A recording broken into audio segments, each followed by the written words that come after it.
Hey guys, this is Ed from Mission Impossible. Welcome back to my Atari assembly language programming tutorial series where we're making a roguelike.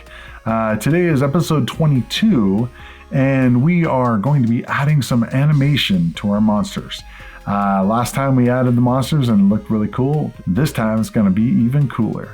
So let's get into it. So before we get started today, some people have been asking how we actually run the assembler and Altera from the command line.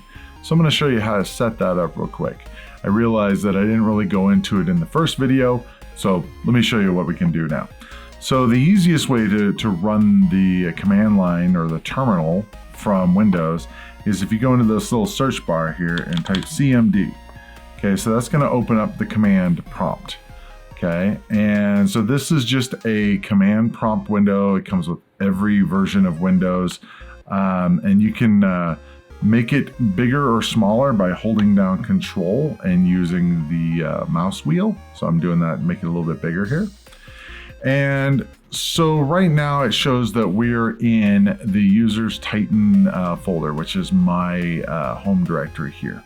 And I actually have a dev directory, and then I can go into, let's see where I'm at. We can see I'm in source. We can just find wherever my folders are for my program. So I'm going to EdVenture. And so this is actually not the correct location. We need to go into GitHub. And then we can go into EdVenture. It's going to be dependent on wherever you have it on your system. So if we want to run this, we can run Altera, and we can say Altera 64, and that will run Altera. Now the problem is that didn't automatically run our object file. So what we have to do is do Altera 64, and then we have to say main.obx, okay? And that'll run our game. Now, to assemble it, we need to run mads, okay? And if we do that, we can say mads adventure.asm. Actually, it's main.asm. We can run mads main.asm. And then that will come, that'll assemble our file. Now, typically I'm using different command line options, and we'll show those in a few on what we actually run. But the main thing is to be able to run these programs from the command line. Now, by default, you wouldn't be able to run mads or Altera because the system doesn't know where those files are located. So it won't automatically add them to your path. So the way we add them to the path is we need to open up Control Panel and then the System part of Control Panel. So I'm going to search for System here, go to Control Panel, and then we're going to look for Advanced System Settings, okay, which is over here, and they kind of bury it, so it's kind of hard to find. Then we need to go to Environment Variables here, okay. And then there's the user variables for Titan and then system variables. What we want to do is we want to change it for, Titan. So the username on this computer is called Titan. And so what we want to do is find path in here. We click on edit. Now notice we have this C:\asm mads. That is where I have installed mads. And C program files Altera. That is where I've installed Altera. Those are the standard places to install things. The C:\asm mads, that was, if you remember from the first video, that's where we put it. And to add a new one, we can just say new, and then let's say we had another path. Let's say we're going to put in Stella, for example. So I can do program files Stella to be able to say that's our location, and we can edit it, to change it, rename it, whatever you want. And then we click OK, Now, if you do this, you need to restart your command line prompt. So you can close it and then rerun it with CMD. Okay. And so hopefully, so if we run MADS, you can see it works, Altera, etc. Hopefully that helps to be able to figure out how to run this stuff from the command line. One thing you will notice in my videos though, is the fact that I don't use the command prompt. I use what's called Bash. It comes with another program that I've installed, which is the Windows Subsystem for Linux, or WSL. You don't need to worry about that. That's just because I use that because I'm used to using Bash and Unix and stuff. So, but you can do everything there pretty much with command prompt. Another way you can run these things is if I open up Visual Studio Code, one of the things that you can do is, if you notice that we don't have a window down here because I closed it, I typically like to run my assembler and everything from a different window. This is completely personal preference, but if you hold down Shift, or let's see, you hit Control and the tilde key, which is in the upper left-hand corner on your keyboard beside the 1, that'll open this window up. And by default, it uses PowerShell. PowerShell is going to be basically the same thing as what the command prompt is, with just more functionality. You can actually change which one it uses by clicking over here, and we can actually see, if we click on here, we can say PowerShell, Git Bash, command prompt, all these different ones in here. So like the command prompt, this could be the exact same thing as we saw in the other window. This guy right here, it's just now in VS Code. But all of the same stuff still applies. One of the things that is nice that VS Code does is that automatically puts you in the directory of your, the file you're editing. So you should be able to run MADS from in here and etc. It's going to work the same exact way. All right, let's get into the next part. So now we're going to do some animation with these monsters that we've added. Let's just look at what we have for the code already. This is what we did last week, where we put monsters on our map. And this week we're going to be animating them. So we got ourselves some goblins here and some snake and all that stuff here. So got a whole lot of monsters on the map. That's fine. We're just testing it out here. So the first thing we need is our monsters, the graphics for them. Okay. So I've actually already put these files in here. So let's go ahead and remove this one. So we have a new Monsters A. We did a couple tweaks to it, nothing major. But we also have Monsters B, which is the animation frame for this. Okay, so we did some simple things like having the monsters switch between different, left and right. We changed the ghost around a bit. Now they're just big eyes, which is kind of cool. So it'll just look back and forth. I'm not 100% sure that all the graphics are perfect, but I think this will look pretty good. Another thing that we added are the floor dots here, so that when we're looking at it on the map, it won't look weird in that it'll just be all white on the map, which has the dots on it. So,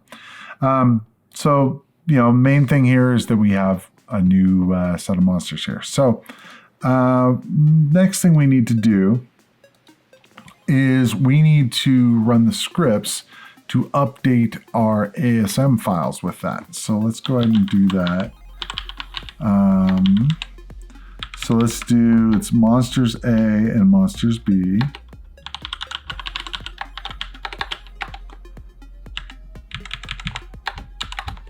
Okay, so now we have a Monsters B.asm. We didn't have that before. So let's go in here and load that in. Right down here. Actually, we already have that. Monsters A.asm and Monsters B.asm. The next thing we need to do is we need to load in both the A and the B on this. So let's do that. In our copy data here, we have character set dungeon A into character set A, and then we're going to set this up to B as well. So let's go ahead and take a look at that. So we're going to do copy data, character set dungeon B to character set B.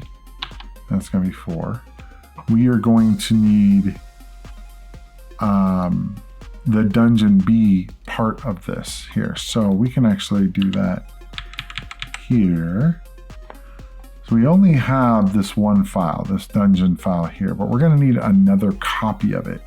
And the reason why is because right now it's not going to have any animations, but we're gonna eventually modify it to animate these. So let's just make a copy of this dungeon A and call it dungeon B.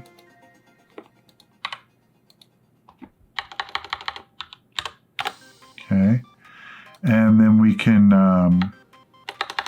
do this. So now we have the ASM for it as well. So let's go back and make sure that we've imported that. So we need to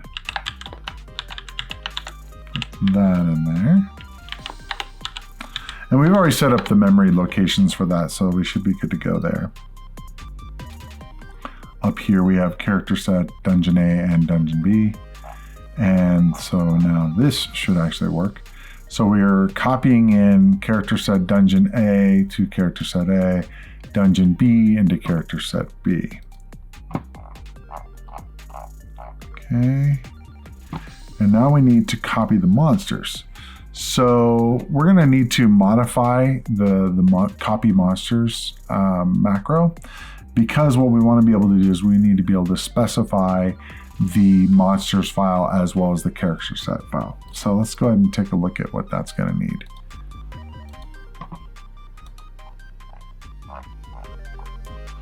Okay, so we need to tell it the source and the destination, and we're going to copy. So right now we're just doing monsters A. Well, we want to be able to specify that. So we're going to say source, destination. Okay, and I think everything else is going to be the same. So now what we need to do when calling this is we need to change this to be monsters A, and then we're going to call it again for monsters B. So we're going to do copy monsters, then we're going to say monsters A into character set A. And 08's fine. Actually, let's go up to 12 so we have all the monsters that we can fit in there. So we're going to say copy monsters and go into B, into B. Okay. And so now we have our monsters copied into both of our character sets. Now we're going to need to set it up so that we can go between these different frames. All right. Let's see, everything else is the same, but let's set up, we've got this macro here. We're going to change this around. The deal is that we're going to need to have basically 2 timers set up. And what that is going to be is you want to have one for input as well as one for animation.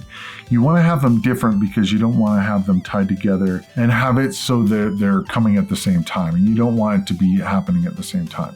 So what we're going to do here is we're going to be changing this timing thing around a bit. I'm going to go ahead and create a new macro here though, and we're going to call it animate. Okay. And we're gonna say right here where we have this rotate or RT clock 2, we want to set that. And the reason why we don't want to use this same every time is because it's going to be different every time we look at it. And we don't want that. What we want to do is we want to set up a variable, and I'm going to call it clock. And we're going to put it right here at BF. And then what we're going to do here at the beginning in game, we're going to say load RT clock 2. And what I'm actually going to do is I'm going to do it NVA RT clock 2. And I'm going to copy that to clock. Okay. And we're going to use that here in a second. We're going to call animate. And then we're going to create a new macro called get input. And jump game. Okay. We don't need that. And we're going to actually call this macro get input.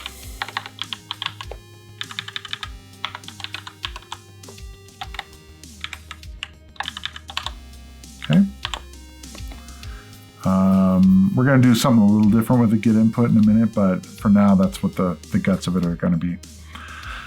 So we're going to, at the beginning of our animate macro, we're going to load in the clock.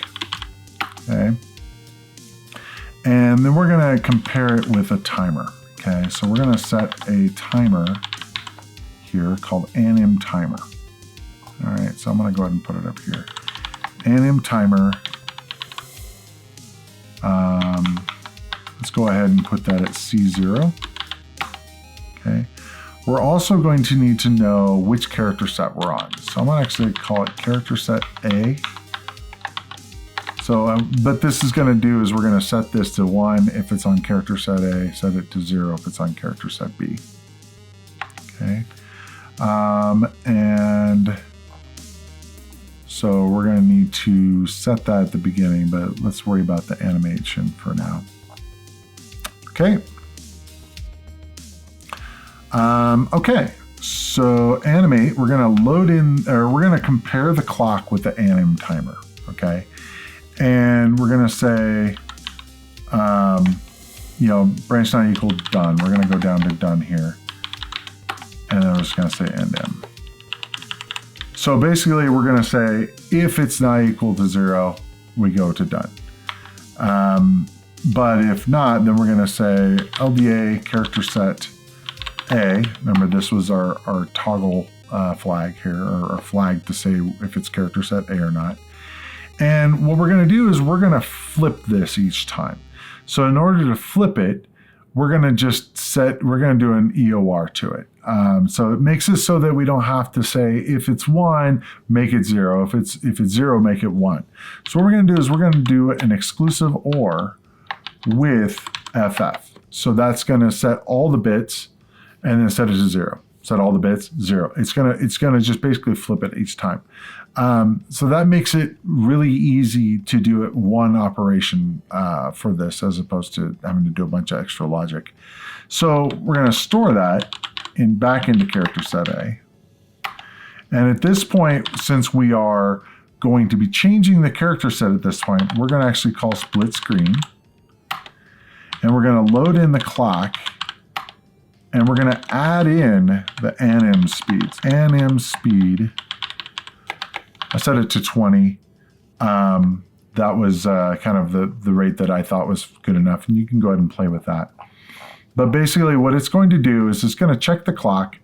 And it's going to add this amount. And then it's going to keep checking to see if it equals that amount yet. So it just keeps going until it hits that. So 20 ticks effectively. Of the clock, of the real-time clock, and then it will change it over. If you want it to be faster, you would reduce that number. If you want it to be slower, increase the number. Okay, so we're going to add the anim speed, and then we're going to store it into the anim timer. Okay. So each time, it's going to basically flip this character set. We're going to use this over here. So if we look over here, this character set A into base, we're going to go into here and go, we're going to add a little bit of logic here and say, we're going to load in character set A. And then we're going to say B&E use character set B, which I'm going to create a new thing for that. So we're going to say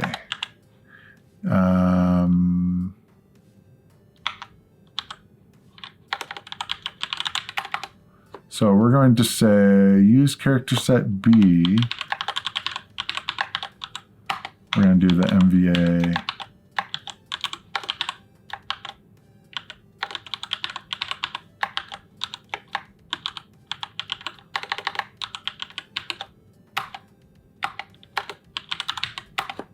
we don't need that blitz screen anymore.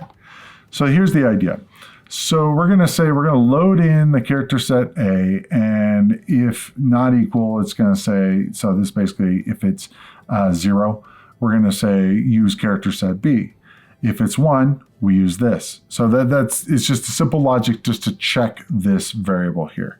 And if you remember, on the other side in here, we're setting the value of that. So if it's 0, or if it's not 0, if it's 0, if it's not 0, and then it'll go back and forth. Okay.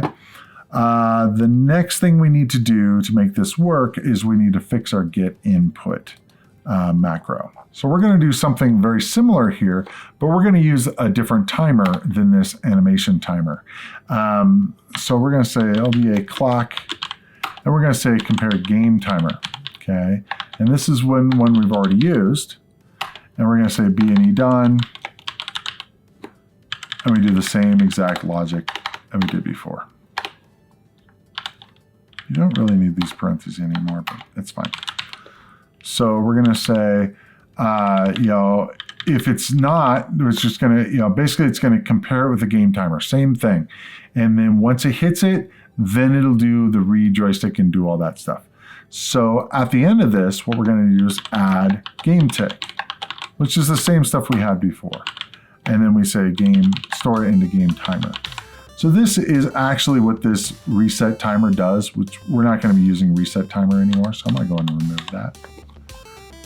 So now we have 2 different timers set up. We have one that is using game tick versus animation speed. I'm going to change this instead of game tick. I'm going to call this input speed, and I'm going to call this input timer. Okay, because we might need more timers in here, and using it for game seems not ideal. So let's go ahead and change those. So we had anim timer, we have game tick and game timer. So let's just put that as the input timer and input speed. Okay. And so let's move these out of here because that's a little funky here. So let's put that there, and let's just clean this up a little bit. So the status pointer, let's go ahead and put 16-bit on here. Okay, at least now we're in the same location. Let's go ahead and space these out just so it looks better. Okay. Now I'm going down a road. Gotta do them all. All right, that's enough for now. Eventually what I want to do is I want to have all of the 0-page pointers and all this stuff all kind of laid out in a more logical way, but it's okay for now. I'm guessing there's some in here that we're not using at the moment, but okay, so we've now got our timer set up. Let's see if it assembles here. Okay, so we said reset timer, undeclared macro. So let's see where reset timer is. Oh, I think I called that at the beginning. We don't need to do that. Okay. And what's the next part? Get input, compare with game timer. Okay. Game timer. Well, I called it that. Oh yeah, here we go. Input timer. There we go. Okay, reset timer on 163. Yeah, we don't need that anymore either. Okay. All right. So if I did everything correctly, we should now have monsters that are animating. Okay. All right, so I think we have input timing issue. So let's take a look. I just want to see if we can get a monster moving now. Over to the right. Come on. There he is. Okay, so we have an input timer issue, and I'll take a look at that in a second. But our monsters are moving correctly. So we changed the guy. I don't know what he is like a zombie or something. He did have his hand up, and so now it's like a fist instead. So I think that looks better. The goblin has a weird tick on his arm. It like goes away and comes back, which is a little odd too, but not a big deal. Let's see what's going on with the input timer stuff. All right, so I'm calling. I removed that reset timer. We did not see add game tick.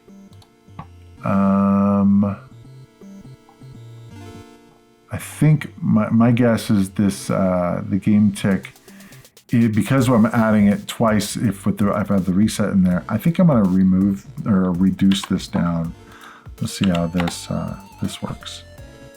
Went to 5 instead of 10. That should help.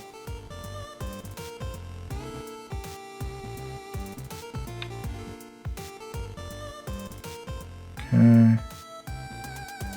Still really slow.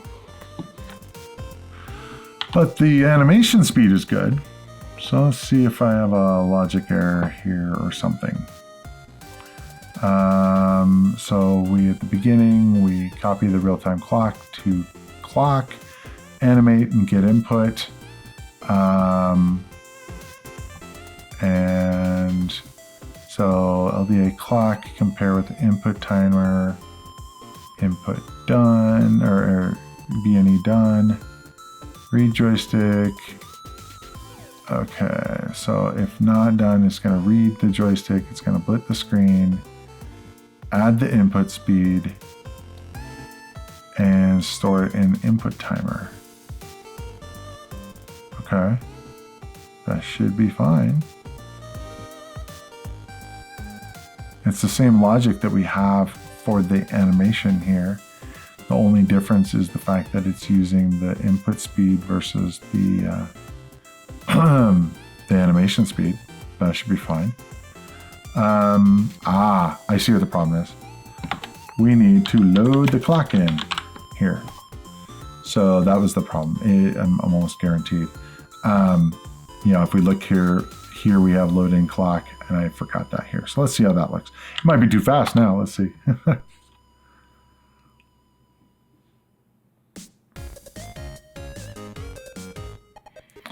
We definitely want to put something on there like a loading screen and stuff, but okay. Yeah, maybe a little fast, but not horrible.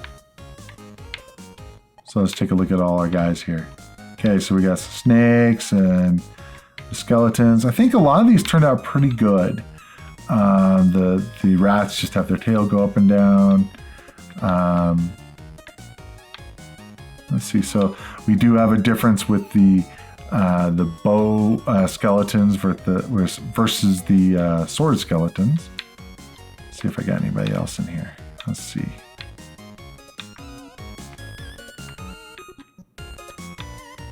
Okay, these are all the basic monsters. Not too happy with the way the bat turned out. It looks a little funky. I'm not sure that, I think there's might be some pixels we need to remove to make that look right.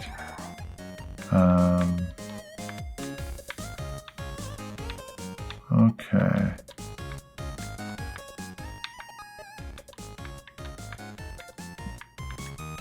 I think the placement only has the first 8. So let's take a look at our code to place these. Yes, we only did the first 8 there. So let's try 12 instead. That should get us more monsters here. Now, unfortunately, it's going to be 0 to 12 based on our code right now. We don't have it to be able to specify beginning to the range, and we'll do that next time. We got some new guys now. So you got a cool, it's kind of funny. It reminds me of like he's like pounding the ground or something. I really like the way the Mimic looks. One of the things that you'll notice is that the Mimic should be looking like he should have gold on him and not blue.